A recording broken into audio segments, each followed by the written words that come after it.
Olá, amigos do Estudo Bíblico da Missão Evangélica, aqui de Pomerode. Sejam todos muito bem-vindos para esse nosso tempo de dar uma conferida com mais, não vou dizer profundidade, mas com um pouco mais de atenção em algum texto bíblico. Não é simplesmente uma mensagem com um tema, mas tem um texto bíblico. Mesmo assim, eu gosto sempre também de deixar um tema por detrás. E a partir desse texto de 2 Reis, capítulo 7, versos 3 a 20, que é o texto para hoje, eu quero falar um pouquinho sobre da desgraça para a graça. Naturalmente, eu não sei o que se passa na sua vida, na sua casa, no seu entorno, não conheço a realidade na qual você está inserido nesse momento da tua história, da tua vida. Eu digo isso justamente em função do tema proposto da desgraça para a graça. Existem momentos bastante complicados na vida da gente, onde as coisas não é que não dão certo, mas onde acontecem coisas ruins mesmo, né? Samaria, que é a capital do reino de Israel, conforme o nosso texto bíblico, ela passava por um momento de grande desgraça, por uma situação muito conflitante. Aliás, tão ruim era a questão que, pessoalmente, eu até tenho dificuldade de falar sobre isso e você já vai me dar razão. Eles viviam numa situação de tal forma ruim que eles vendiam esterco de pomba e cabeça de jumento como alimento, como comida. E tem um trecho ali que esse me impressiona, me impacta negativamente, onde é relatado no capítulo 6 de 2 Reis, que duas mães combinaram de comer os próprios filhos, porque a situação estava de uma tal forma desgraçada, porque o exército sírio havia cercado a capital Samaria. Aliás, essa era uma tática de guerra daqueles tempos, cercava-se a cidade geralmente tinham muros, né? Então o exército tomava conta, rodeava a cidade e deixava o povo à míngua. Às vezes cortavam inclusive o fluxo de água. Então era assim uma tortura de tudo quanto é tipo, era tortura física, emocional, psicológica, e a miséria chegou ao ponto então, como eu falei ali, de mães comendo os próprios filhos. E por isso eu tenho a liberdade de dizer, pelo menos eu não conheço nada parecido com isso na minha história. E aí, o que chama atenção nesse texto é a história de 4 homens que eles, de dentro daquela desgraça e da desgraça particular deles também, esses homens acabam sendo os mensageiros da graça, vivendo dentro daquela desgraça. Aqueles homens eram leprosos, e por isso eu disse há pouco que de dentro da desgraça deles, a lepra naqueles tempos era algo terrível. O leproso precisava viver fora da cidade, fora da sociedade, eles viviam em separado, porque a lepra era ou é altamente contagiosa. Então, eles não tinham contato com as pessoas comuns. E aqueles homens, eles tomaram uma decisão. Eles pensaram mais ou menos assim: pois morrendo a gente está de 2 formas, de fome e em função da lepra também. Ou seja, a vida deles não tinha muita perspectiva. E a decisão deles era a seguinte: nós vamos lá, vamos nos apresentar para o exército inimigo, para os sírios, e vamos desenhar a nossa situação para eles. E eles dizem mais ou menos assim: se morrer, morremos, se viver, vivemos.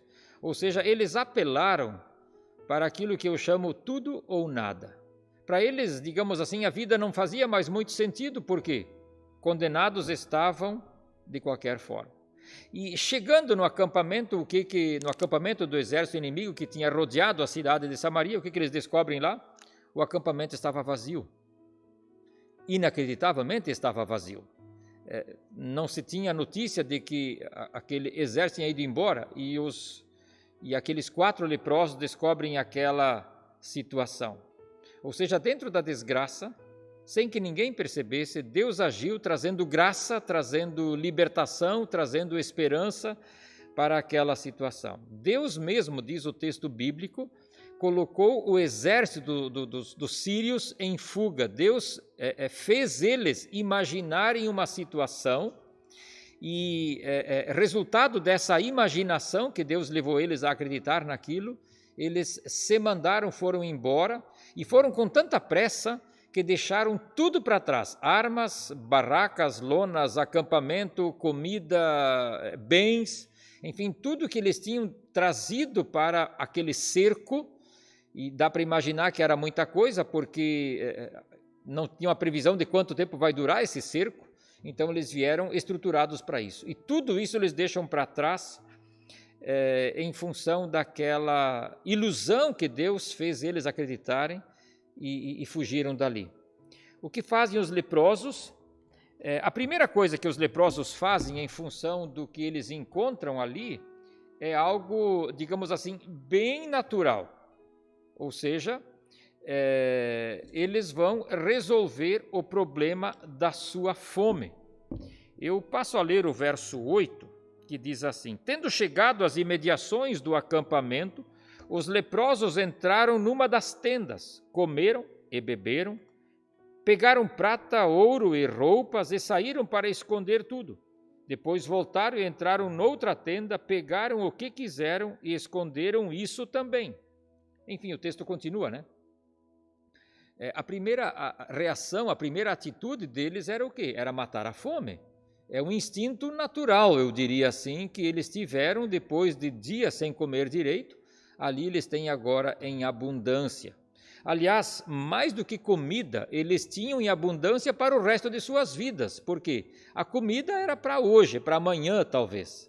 Agora, eles também levaram consigo roupas, prata, ouro e outras coisas mais, ou seja, aquilo era a poupança deles, aquilo era a segurança para eles enquanto vivessem. Aí tem o verso 9, que diz o seguinte: Então disseram, aqueles leprosos, disseram uns aos outros, não estamos agindo certo. Este é um dia de boas notícias, é um dia de graça.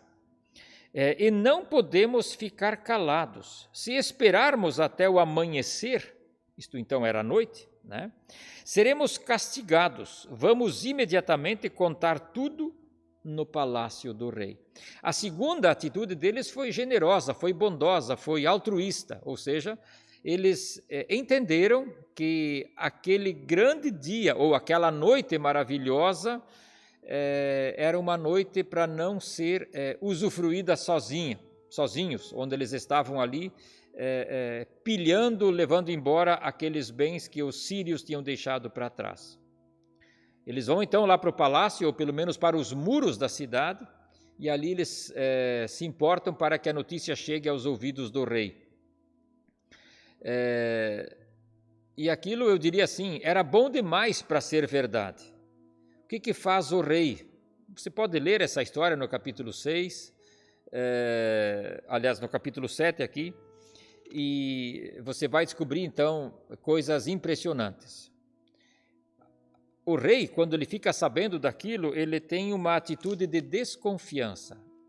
Ele pensou o seguinte: os sírios, eles estão atraindo o nosso povo para fora dos muros da cidade, para virem no nosso acampamento, e quando nós tivermos saído da cidade, eles vêm pelas nossas costas, virão pela retaguarda, e eles nos matam e tomam a cidade. Foi um pensamento natural, de autopreservação, de alguém que conhecia alguma coisa de estratégia militar. E eu tenho para mim que o rei agiu com prudência ao pensar daquele jeito ali. Ele estava coberto de razão ao desconfiar. Ele tinha que ser um estrategista, afinal de contas ele era o rei. E ele não poderia simplesmente dar as costas ou simplesmente facilitar as coisas, por mais que eles já estivessem cercados há bastante tempo. Eu penso que a gente pode inclusive aprender com esse rei, de não se entregar para a primeira coisa, a primeira alternativa, a primeira coisa boa que aparece no caminho. aquele rei exerceu uma coisa preciosa que nós temos, que é exercer o direito à dúvida, que é perguntar, que é desconfiar, que é ficar antenado com as coisas que rolam à nossa volta. O que eu descubro também com esse rei é de que muitas vezes nós, por coisas muito menos horríveis, por coisas muito menos pesadas do que a fome, do que a tortura psicológica que aquele cerco causou, por muito menos do que isso, a gente às vezes cede, a gente dá o braço a torcer, a gente se amansa, a gente se deixa induzir ou conduzir por situações, às vezes, que se apresentam como coisa boa, mas no final são uma arapuca. E essa era a desconfiança do rei, que aquilo tudo era uma armadilha. E eu penso assim que a gente pode aprender isso desse rei, de que não devemos nos deixar levar por coisas que se apresentam inicialmente como coisa boa. Depois, naturalmente, o rei vai conferir, ele manda alguns soldados atrás para tirar as dúvidas, então se confirma que tudo era verdade e eles podem então usufruir de tudo que ali estava.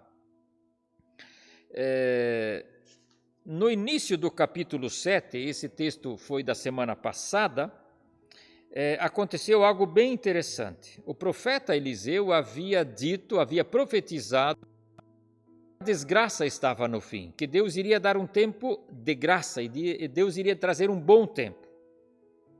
Então aconteceu que um oficial do rei de Israel disse o seguinte: ainda que o Senhor, Deus, abrisse as comportas do céu, será que isso poderia acontecer? O Eliseu havia dito que Deus iria dar abundância de víveres. Eliseu então advertiu aquele homem: você o verá com os próprios olhos, mas não comerá coisa alguma. Aquele homem, ele se contradisse com as suas palavras. Ele disse: mesmo que Deus pudesse abrir as comportas do céu, isso que você está dizendo, profeta Eliseu, não tem como acontecer. Ele botou o próprio Deus em dúvida. E o final do texto do capítulo 7 tem exatamente o cumprimento dessa profecia. Ou seja, na pressa depois do povo saindo da cidade, abriram-se as portas da cidade na outra manhã, abrindo-se as portas, o povo saiu correndo lá para onde estava o acampamento sírio, e aquele homem, aquele oficial, naquele tropel da multidão, ele foi atropelado, pisoteado e morreu em consequência disso. Então, exatamente como o profeta tinha dito, você vai ver, mas não vai provar, não vai comer coisa alguma. Então, esse é o texto em questão. Eu tenho algumas coisas que eu penso que podem ser, digamos assim, meio que provocativas, perguntas para um aprofundamento aí. Vamos lá. Primeiro, lembrando dos leprosos, eles, naquele instante de suas vidas, eles viviam um momento de tudo ou nada. Para eles, e eles dizem isso, né? Tanto faz se ficarmos aqui ou se formos lá no acampamento, já estamos duplamente condenados mesmo. Eu pergunto para ti, meu amigo, você está vivendo um tempo de tudo ou nada?